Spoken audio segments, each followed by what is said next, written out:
Hi, my name is Livia Fonseca, and I will be talking to you about body image.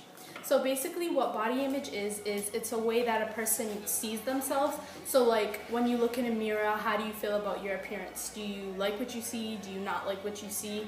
And body image can also pertain to the way that you think other people perceive you. So when other people see you, how do you think they view you? And being insecure about your body can be your body or your height or your weight or many different things. And there are like a lot of things that can contribute to having bad body image or bad self-confidence or bad self-esteem. And a big one is the media. And we see so many people that look up to the women that we see in the media and magazines, on TV, and a lot of them look the same, and they have the same type of bodies, and people really idolize that and say, every woman should look this way. So a lot of people who don't look that way feel like, well, I'm different and I don't really like that. I want to be what everybody else sort of idolizes to be. And different things that you may see like on social media, which is body shaming, and a lot of people may see a body that's different, and they feel the need to comment about it or say like, why do you look that way? And that can also contribute to a person who may have low self-esteem. And so a lot of times on social media, there may be people who post pictures of people and they have mean things to say about their body or their weight or something about the person, and they don't really think of the consequences that might come from those comments. Like in our previous vlogs, we talked about depression and self-harm, and having low self-esteem could be sort of a different cause of those things. Like it can lead to depression and self-harm and even suicide, and people don't really think about how their words can really affect others.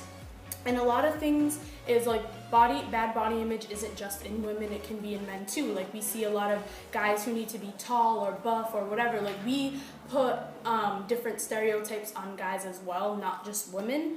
And a lot of things that can happen is that women sometimes, instead of just not only being hard on yourself, but we're hard on other women. Like instead of encouraging each other and saying like, it doesn't matter if you're different, as long as you're happy and healthy, that should be what matters, not just conforming to the norms of society and trying to look like the person on the magazine when that's edited, that's photoshopped. Like you shouldn't aspire to be something that's not even what the actual person may look like.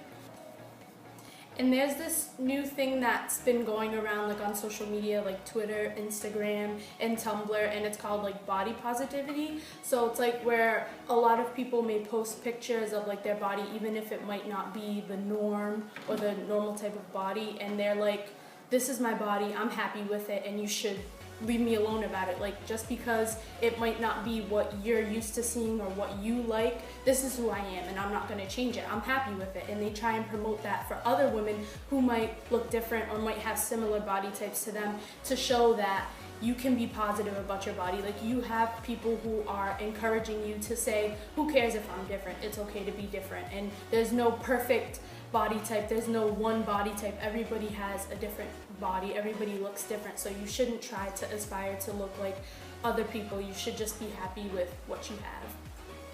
And there's sort of like this new like body ideal with having almost like a cartoon type figure where you have like a really small hip to waist ratio. Like your hips are really big and your waist is really tiny, and now people try and look like that, or like having small thighs or being short. And I think like even though the new sort of facade is a thicker woman or a more curvaceous woman, not every woman is going to have a really tiny teeny waist and waist and really big hips. So like we shouldn't try and make it seem like, okay, just because they might be more curvy, now you want it to be almost unrealistic. Like there's people who get surgeries to make their waist really tiny, or the new like waist trainer, waist cincher facade. Like it's not even, people say like it's not even healthy for you to try and conform your waist to be so small. So I think that we should learn really to embrace all types of different body types and make people feel comfortable in their own skin, not always try and make it seem like you have to look one certain type of way to actually be beautiful or to fit in. It should be like we understand that everybody has a different body type, and especially calling out other people on their bodies, like I'm pretty sure that they might already know these things about themselves. They don't need people to constantly remind them or make them feel bad about the way they look when it's something you can't control. Like, this is the body you're born with. It's not like you can just say, oh, I don't like the body that I have now, and oh, it's something that you can control. A lot of times there might be people who have different conditions or diseases that might pertain to their body type, so you can't always judge a book by its cover. So now, to end this video, if you have any more questions or you want to find out more information, you can go visit our blog, which will be down below. And our next video is going to be about LGBT from Cheyenne.